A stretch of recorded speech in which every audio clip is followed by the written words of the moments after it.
জীবনে হচ্ছে বাবা মার ঊর্ধ্বে কোনো কিছুই হতে পারে না। বাবা মার ঋণ আসলে কখনোই শোধ করা যাবে না। এমনকি আমরা এই জিনিসটা বুঝি, কিন্তু বুঝতে, বুঝতে হচ্ছে আমরা যখন হারিয়ে ফেলি তখনই বাবা মার মর্মটা বুঝি। হ্যালো এভরিওয়ান, আসসালামু আলাইকুম। কেমন আছেন সবাই? নিশ্চয়ই অনেক ভালো আছেন। তো আছি আলহামদুলিল্লাহ ভালো আছি।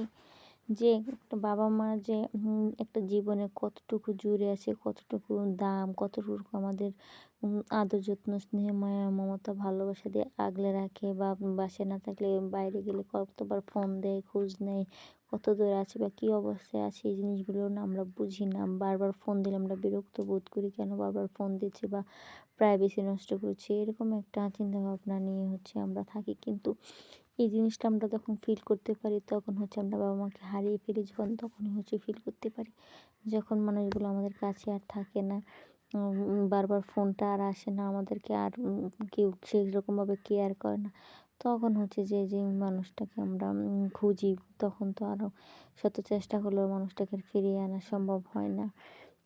সেজন্যই হচ্ছে কি, দাঁত থাকতে দাঁতের মর্যাদা যেমন দেওয়া হয় না, বাবা মা থাকতে বাবা মার মর্মটা আমরা বুঝি না। কিন্তু কেন জানি হঠাৎ করে কিছুদিন যাবৎ হচ্ছে খুব বেশি খারাপ লাগছে, খুব বেশি মন খারাপ লাগছে বাবা মার জন্য। তো একটা যে বেঁচে থাকলে হয়তো পৃথিবীর যে প্রান্তেই থাকুক দেখা হবে, কথা হবে। কিন্তু চলে যদি যায় তাহলে তো আর সেই দেখা হবে না, কথা হবে না। সেই বিষয়টা ভাবতে গেলেই কেমন চোখ দিয়ে পানি আপনা আপনি পড়তে থাকে, আর খুবই খারাপ লাগাটা কাজ করে।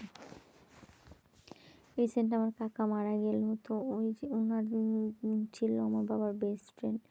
তো ওই জিনিসটা যখন আমি চিন্তা করছিলাম তখন এত খারাপ লাগছিল, যে এত খারাপ লাগছিল কি বলবো।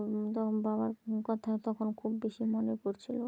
আমি যেহেতু একটু দূরে আছি, তখন মন চাইতো যে ছুটে দৌড়ে গিয়ে বাবার কোলে যেয়ে বসে থাকি। এমন একটা অবস্থান মানে ফিল হচ্ছিল, মানে আমার যে কতটুকু খারাপ লাগছে, যে সেটা হচ্ছে আমি বলে বোঝাতে পারবো না। এই জন্যই একটা কথা এখন বারবার মাথার মধ্যে ঘুরপাক খাচ্ছে, যে বাবা মা থাকতে হচ্ছে বাবা মাকে পর্যাপ্ত ভালোবাসা এবং আদর এবং সময় দেওয়া উচিত, যাতে বাবা মাকে আমরা বোঝাতে পারি যে না, আমরা তাদেরকে অনেক ভালোবাসি। এমনকি এই ভালোবাসাটা হচ্ছে মন থেকে করা প্রয়োজন। আর এই তো আব্বু আম্মু আসছিল, তাই কিছু টুকটাক খাবারের আয়োজন করা হয়েছিল।